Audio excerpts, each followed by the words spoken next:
Hi guys, welcome back to the ABC General Hospital Spoilers channel. Today, we're diving deep into a chilling and perplexing mystery that's unfolding at the heart of the Quartermain mansion, involving little Daisy and her mother, Sasha Gilmore Corbin. A shadowy figure has been lurking in the background, stirring up chaos and leaving Sasha questioning her own sanity. What started as a seemingly innocent mix-up at the hospital has spiraled into a web of suspicion, deception, and psychological torment. Who is behind this unsettling intrusion, and what could their motive possibly be? Let's unravel the layers of this gripping storyline, explore every detail with fresh perspectives, and even speculate on some jaw-dropping possibilities that could shake up Port Charles. The trouble began weeks ago with an alarming incident at General Hospital itself. During Daisy's brief stay in the neonatal ward, an unidentified individual reportedly switched her to the wrong bassinet, causing a momentary panic among the staff and her family. At the time, it was chalked up to a simple clerical error or an overworked nurse's mistake. However, looking back, this could very well have been the first breadcrumb in a much darker trail. Was this an accident, or was it a deliberate act meant to test the waters and catch Sasha off guard from the very start? The implications are chilling when you consider that someone might have had their eyes on Daisy even before she left the hospital walls. As a new mother already navigating the overwhelming emotions of parenthood, Sasha was shaken by the incident but relieved when Daisy was safely returned to her. Little did she know, this was only the beginning of a far more sinister game. Once Daisy was brought home to the sprawling Quartermain estate, the atmosphere should have been one of safety and celebration. Instead, it became the stage for an unseen predator's machinations. Reports from within the household suggest that someone has been slipping into Daisy's nursery undetected, watching her as she sleeps in her crib. This isn't just a casual peek through the door. There's a calculated intent here, a violation of the most sacred space a mother and child share. The thought of an intruder hovering over an innocent baby is enough to send shivers down anyone's spine, but for Sasha, it's personal. She's felt an unshakable sense of unease, as if the walls themselves are whispering warnings she can't quite decipher. Perhaps it's a creak in the old mansion's floorboards or a shadow that disappears when she turns her head, but something is undeniably off. The Quartermain mansion, with its labyrinthine corridors and hidden corners, has always held secrets, and now it seems to be harboring someone with a dangerous obsession. However, as the days turned into weeks, the focus of this mystery began to shift in a way no one could have anticipated. What originally appeared to be a strange fixation on Daisy has morphed into something even more disturbing: the deliberate campaign to unravel Sasha's mental stability. This isn't just about the baby anymore, it's about breaking Sasha down piece by piece. In a recent episode aired on June 26, Sasha experienced a moment of sheer terror when she entered the nursery to find Daisy positioned differently in her crib. She distinctly remembered laying her daughter down facing one direction, only to discover her turned the opposite way. Her heart raced as she tried to make sense of it. Had she been so exhausted that she misremembered? Or had someone dared to touch her child without permission? The uncertainty gnawed at her, planting seeds of doubt that would soon grow into full-blown paranoia. This wasn't an isolated incident either. It was part of a pattern designed to make her feel like she's losing grip on reality. Adding fuel to the fire, Sasha noticed another bizarre discrepancy that same day. She vividly recalled dressing Daisy in a soft yellow onesie, the color reminding her of sunshine and happier times. Yet, when she returned to the nursery just hours later, her little girl was wearing a bright pink outfit she didn't recognize.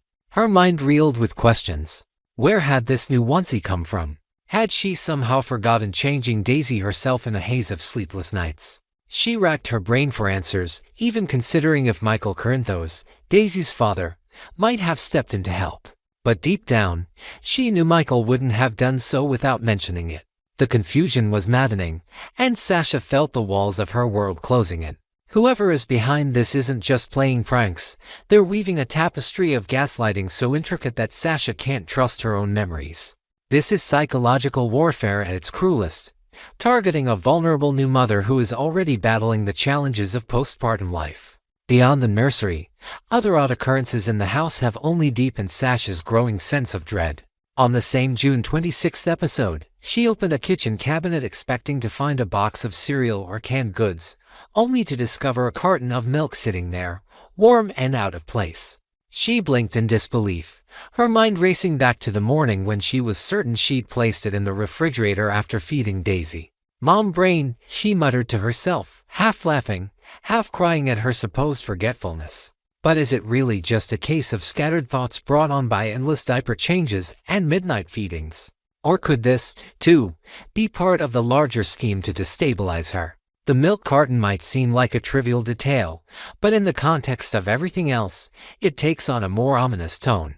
Perhaps the intruder moved it deliberately, knowing it would add another layer of confusion to Sasha's already frazzled state. It's a small act, but one that speaks volumes about the meticulous nature of whoever is orchestrating this torment.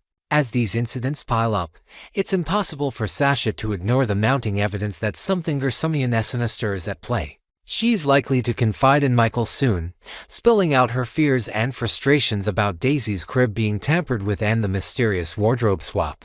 Michael, ever the protective father and partner, will undoubtedly be alarmed by what he hears. He'll probably assure Sasha that he hasn't touched Daisy's crib or changed her clothes, which will only confirm her worst suspicions: someone else is in their home, invading their privacy in the most intimate way. Michael isn't one to sit idly by while his family is threatened, and given his past experiences with nanny cams, he's got the perfect tool to catch this creep red-handed. Remember how he uncovered Drew Kane and Willow Tate's betrayal through hidden footage in the playroom?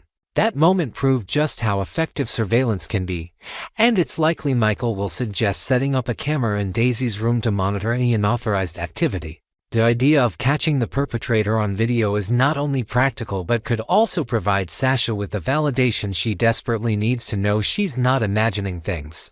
The potential use of a nanny cam opens up a world of possibilities for how this storyline could unfold.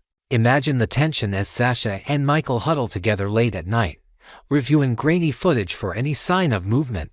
Every shadow, every flicker of light could be a clue or just a trick of the mind. If they do capture evidence of an intruder, the next question becomes, who is it? Could it be someone from Sasha's past, harboring a grudge over old betrayals or perceived slights? Perhaps it's a disgruntled Quartermain family member with an axe to grind, using Daisy as a pawn in a larger power struggle. There's even the wild possibility of a connection to the hospital mix-up, suggesting a deeper conspiracy involving hospital staff or someone with access to patient records. Whoever it is, their actions are calculated to inflict maximum emotional damage, and uncovering their identity will require Sasha and Michael to lean on each other like never before. Their bond, tested by external forces, could either strengthen under the weight of this crisis or crack under the strain of constant fear. As this mystery deepens, there's no doubt that ABC General Hospital is setting the stage for a blockbuster reveal that will leave fans on the edge of their seats. The combination of a vulnerable infant, a tormented mother, and a determined father creates a perfect storm of drama that's quintessential to the soap opera genre.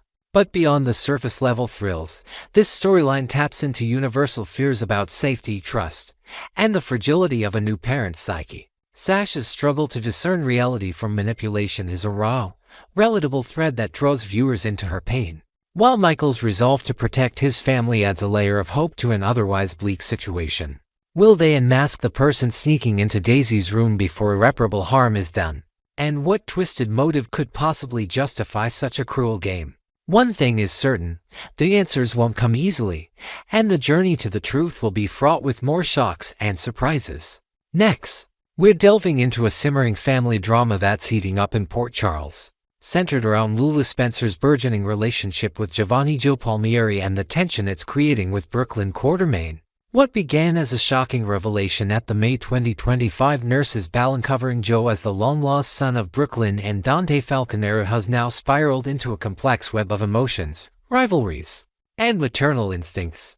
Lulu's unexpected connection with Joe is stirring the pot, threatening to upend Brooklyn's desperate efforts to forge a bond with her newly discovered child. Is there a chance for peace among these tangled relationships, or are we on the brink of an all-out family feud? Join us as we explore every facet of this captivating storyline, introducing fresh details and intriguing possibilities that could change everything for the residents of the Quartermain and Falconeri clans.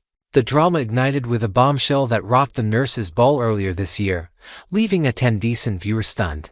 It was revealed that Joe, a young man navigating his own path in Port Charles, is actually the child Brooklyn and Dante had years ago. A baby they heartbreakingly gave up for adoption under difficult circumstances. The weight of this secret, kept hidden for so long, crashed into their lives like a tidal wave, stirring up a mix of regret, hope, and longing. For Brooklyn, the discovery was both a blessing and a burden. She's been handed a second chance to be the mother she never got to be. But the years of separation have left a chasm she's desperate to bridge. Meanwhile, Dante has grappled with his own complex feelings, torn between the pain of the past and the reality of Gio's presence now. Amidst this emotional storm, another figure has emerged to complicate matters: Lulu Spencer, Dante's ex-wife and mother to his other child, Rocco Falconeri. Her sudden interest in Joe has raised eyebrows and ignited sparks, setting the stage for a conflict no one saw coming. Could her involvement be the key to healing old wounds, or will it deepen the fractures in this already fragile family dynamic? Lulu's growing bond with Joe has become a focal point of contention, as her warm and supportive demeanor towards him teeters dangerously close to crossing boundaries. Having been a significant part of Dante's life and a maternal figure to Rocco, Lulu feels a natural pull to offer Joe the same kind of guidance and care as he processes the earth-shattering news of his adoption. Their interactions are filled with genuine warmth, think late-night conversations over hot chocolate at Kelly's, or Lulu sharing stories about Dante's younger days to help Joe feel connected to his roots. She sees herself as a quasi-aunt or stepmother figure, someone who can ease Gio's transition into this new chapter of his life. Her intentions appear pure, driven by a desire to support a young man who's clearly struggling with his identity. But beneath this kindness lies a potential powder keg. While Lulu may believe she's building a bridge, others, particularly Brooklyn, see her actions as an overreach, a direct challenge to the maternal role Brooklyn is fighting tooth and nail to claim. Is Lulu truly unaware of the storm she's brewing, or is there a deeper, subconscious need to insert herself into this family equation? Brooklyn, still reeling from the revelation and the secrecy perpetuated by her own mother, Lois Trullo, is in no mood for perceived intrusions. The pain of learning about Gio's existence after all these years cuts deep, compounded by the fear that she may never earn his trust or love. Every moment with her son feels like a precious opportunity, one she guards with a ferocity only a mother can understand. She's been dreaming up ways to make up for lost time, planning family outings to the park, decorating a room just for Joe at the Quartermain mansion, and even compiling a scrapbook of memories she wishes they'd shared. But Lulu's presence looms like a storm cloud over these fragile dreams. Brooklyn can't help but feel a surge of resentment every time she sees Lulu and Joe laughing together or exchanging knowing glances. To her, it's a blatant encroachment on her territory, as if Lulu is trying to steal the affection she is so desperate to cultivate. This tension is further exacerbated by whispers around town that Joe seems more at ease with Lulu's laid-back, down-to-earth style, stark contrast to Brooklyn's more polished, privileged upbringing. Could this cultural mismatch drive a permanent wedge between mother and son, or is Brooklyn's anger at Lulu simply misdirected frustration over her own insecurities? Adding another layer of complexity to this already charged situation is Dante's unresolved anger towards Lulu. He's still grappling with the sting of her earlier secrecy regarding Gio's parentage, a betrayal that cut deeper than he'd anticipated. As the father who also missed out on Gio's childhood, Dante feels caught in the middle, torn between his past with Lulu and his current commitment to Brooklyn. His frustration simmers beneath the surface during family gatherings at the Falconeri house, where every interaction feels like walking on eggshells. When he witnesses Lulu's casual bonding with Joe, perhaps helping him with a guitar lesson, and nod to Dante's own musical past, it reignites old wounds. He can't help but wonder if Lulu is overstepping, maybe even using Joe as a way to reinsert herself into his life. This suspicion only fuels the fire for Brooklyn, who might see Dante's lingering tension as validation of her own grievances. If Dante openly questions Lulu's motives, it could push Brooklyn to take drastic measures, perhaps confronting Lulu in a heated public showdown at a place like the Metro Court. Will Dante's protective instincts for his son and partner override his complicated history with Lulu, or will old loyalties muddy the waters further? The ripple effects of this conflict extend beyond just the primary players, threatening to strain other relationships within the tight-knit Port Charles community. Brooklyn's fury is mirrored by tensions with her husband, Harrison Chase, whose own rocky history with Dante adds another layer of discord. Chase has been a steadfast supporter of Brooklyn's journey to connect with Joe, but his personal frustrations with Dent, perhaps over past professional rivalries at the Peep, could lead him to fan the flames of her resentment towards Lulu. Imagine a tense dinner at the Quartermaine mansion where Chase makes a cutting remark about Lulu's interference, prompting a defensive retort from Dante. Such moments risk turning personal grievances into a full-blown family rift. Moreover, Brooklyn's laser focus on this feud might inadvertently push Joe further away. If she's too consumed by her anger, she could miss the small, tender moments that could build trust with her son, like noticing his love for street art or his quiet yearning for stories about his birth parents' early days. Will Brooklyn realize in time that her battle with Lulu might cost her the very relationship she's fighting for, or is she too far down the path of bitterness to turn back? On the flip side, there's a glimmer of hope that Lulu's connection with Joe could serve as a catalyst for something unexpected, a blended family dynamic that benefits everyone. If key figures like Olivia Falconeri step in to mediate, her no-nonsense yet compassionate approach might help cool tempers. Olivia, with her deep ties to both Dante and Lulu, could host a family meeting at her diner, urging everyone to put Gio's needs first. Picture a scene where Olivia serves up her famous lasagna while gently nudging Brooklyn to see Lulu not as a rival, but as an additional source of love for Joe. Dante, too, might play a pivotal role if he can set aside his grievances and advocate for unity, perhaps drawing on his own experiences as a child caught between family loyalties. There's even the possibility that Joe himself could voice his feelings, admitting that he values both Lulu's easygoing support and Brooklyn's fierce dedication. However, this rosy outcome hinges on Brooklyn's willingness to let go of her protective walls, a task made harder if Lulu's influence continues to grow unchecked. Could a shared moment, perhaps a crisis involving Gio's health, or a school event, force these two women to set aside their differences for his sake, or will pride keep them at odds? As the stakes rise, the question remains, will Lulu's bond with Joe ignite a lasting feud with Brooklyn, or can they carve out a peaceful coexistence for the young men caught in the middle? The cultural differences between Lulu's more relatable, grounded persona and Brooklyn's trust fund background only add fuel to the fire, as Joe seems to naturally gravitate towards the former. This dynamic could lead Brooklyn to question her own approach, maybe even pushing her to adopt a more casual, authentic style in a bid to win Joe over. Think trading designer heels for sneakers during a spontaneous trip to the pier with him. Meanwhile, Dante's role as both father and ex-husband places him in an impossible position. Does he want Lulu anywhere near Joe, especially given their messy history? His protective instincts might clash with his lingering affection for his ex, creating internal turmoil that spills over into his relationship with Brooklyn. Every decision he makes risks alienating someone he loves, and the pressure to balance these ties could lead to unexpected alliances or heartbreaking confrontations. Next, we're diving into a heart-wrenching saga that has kept fans of Port Charles on the edge of their seats.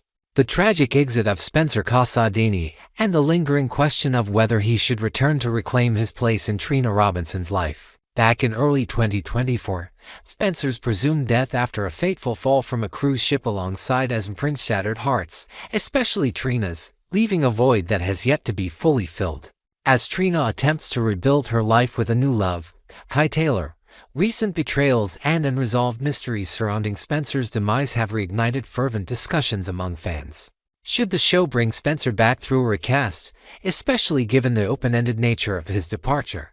Let's explore this emotional storyline in depth, weaving in fresh details, intriguing possibilities, and the potential impact of Spencer's return on the ever-dramatic landscape of General Hospital. The story of Spencer Casadini's exit remains one of the most poignant chapters in recent General Hospital history. In early 2024, fans watched in horror as Spencer and Prince plummeted from a cruise ship into the icy waters below during a heated confrontation. The incident, shrouded in chaos and desperation, left no survivors, or so it seemed. Spencer, a character known for his charm, complexity, and deep love for Trina Robinson, was presumed dead, a loss that reverberated through Port Charles like a thunderclap.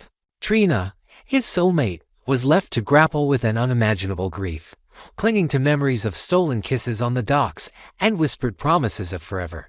The pain of their once-in-a-lifetime romance being cut short was palpable, etched into every tearful glance she cast toward the sea. Yet, a crucial detail lingers in the minds of devoted viewers: neither Spencer's nor Norris's body was ever recovered. This glaring omission has fueled endless speculation. Could Spencer have somehow survived the treacherous currents, clinging to debris or being rescued by a passing vessel? The lack of closure in this tragedy feels almost deliberate, a breadcrumb trail left by the writers to keep the door ajar for a dramatic comeback. In the aftermath of Spencer's disappearance, Trina's journey through grief has been a roller coaster of raw emotion. For months, she wandered through life in a haze, unable to fully let go of the love she shared with Spencer. Her friends and family, including Curtis Ashford and Portia Robinson, rallied around her, offering comfort during countless sleepless nights spent staring at old photos or visiting the pier where they'd shared so many happy moments. Trina even created a small memorial in her room, a framed picture of Spencer surrounded by mementos like a ticket stub from their first movie date and a tiny seashell he'd once given her as a token of their bond. Her mourning was a slow, aching process, but eventually, she found the strength to open her heart again. Enter Kai Taylor, a kind-hearted newcomer to Port Charles with a gentle smile and a moral compass that initially seemed unshakable. Their romance blossomed tentatively, born from shared coffee dates at Kelly's and quiet walks in the park where Kai patiently listened to Trina's stories about Spencer without judgment. While their relationship lacks the fiery intensity of her past with Spencer, it offered a soothing balm to her wounded soul. But beneath the surface of this new love story, cracks are beginning to show, threatening to shatter the fragile peace Trina has built. Kai Taylor, despite his outward decency, has recently made decisions that could unravel everything he's built with Trina. At first, their relationship seemed like a beacon of hope, with Kai's steadfast nature providing Trina a safe harbor after the storm of losing Spencer. He's a young man with a strong sense of right and wrong, or so Trina believed. However, a troubling rift has emerged over Kai's relationship with Drew Kane, a figure Trina has repeatedly warned him about due to Drew's questionable ethics and tangled history with her family. Kai, perhaps naively, dismissed her concerns, insisting that Drew is a misunderstood soul worthy of trust. This blind spot led to a catastrophic betrayal when Kai stumbled upon a sensitive conversation involving Curtis Ashford. Curtis was plotting to track down a woman named Jacinda and pay her to corroborate a story that Drew willingly took ketamine, contradicting Drew's claim of being drugged. Instead of confiding in Trina or staying silent to protect her family's interests, Kai made the devastating choice to warn Drew about the scheme. This act of disloyalty, committed behind Trina's back, is a dagger to the heart of their relationship. When the truth inevitably surfaced, perhaps through a heated confrontation at a family dinner or an overheard argument at the hospital, Trina's world will crumble once more. How could someone she trusted so deeply prioritize Drew over her own family's honor? This betrayal by Kai starkly contrasts with the unwavering loyalty Spencer always showed Trina, amplifying the argument for his potential return. Spencer and Trina's love story was crafted as a rare, epic romance, the kind that withstands time and tragedy. Their bond was forged in moments of vulnerability when Spencer stood by Trina during her legal battles, risking his own reputation to protect her in lighter times, such as their playful banter over art exhibits at the Jerome Gallery. Fans still reminisce about the electric chemistry that lit up the screen whenever they shared a scene, a connection that Kai and Trina, while sweet, have yet to replicate. Spencer would never have betrayed Trina or her loved ones in the way Kai has. His devotion was absolute, even when his methods were flawed.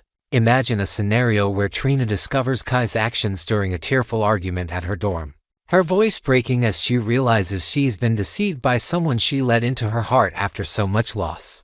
The pain of this betrayal could be the perfect narrative pivot for Spencer's return, offering a chance to heal old wounds and rekindle a love that many fans believe was never truly extinguished. Could the writers be setting the stage for such a dramatic reunion, using Kai's misstep as the catalyst?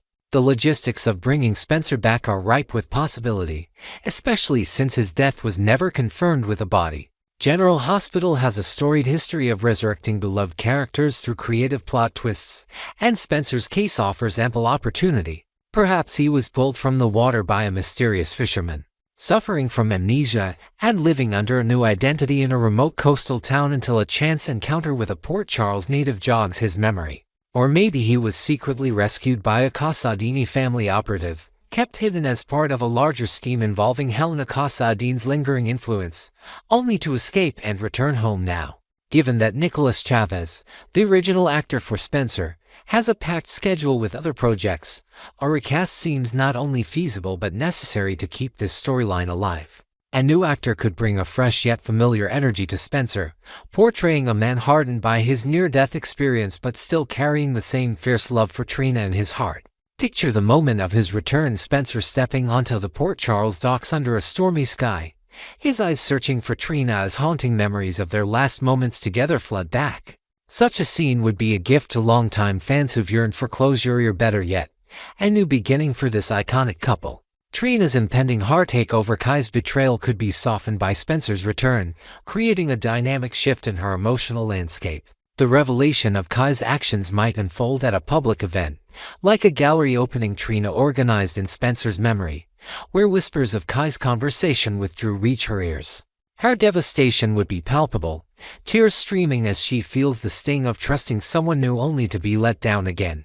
But what if, in that very moment of despair, Spencer, a recast version of him, walks through the door, his presence a shockwave that silences the room? The contrast between Kai's betrayal and Spencer's steadfast loyalty would be undeniable, giving Trina a chance to confront her feelings and decide where her heart truly lies. Moreover, Spencer's return could ripple through other storylines, reigniting old tensions with characters like Ava Jerome, who might fear his knowledge of past schemes, or even forging an unexpected alliance with Curtis as they both seek to protect Trina from further pain. The potential for layered drama is endless, offering a rich tapestry of conflict, redemption, and romance that could captivate audiences for months.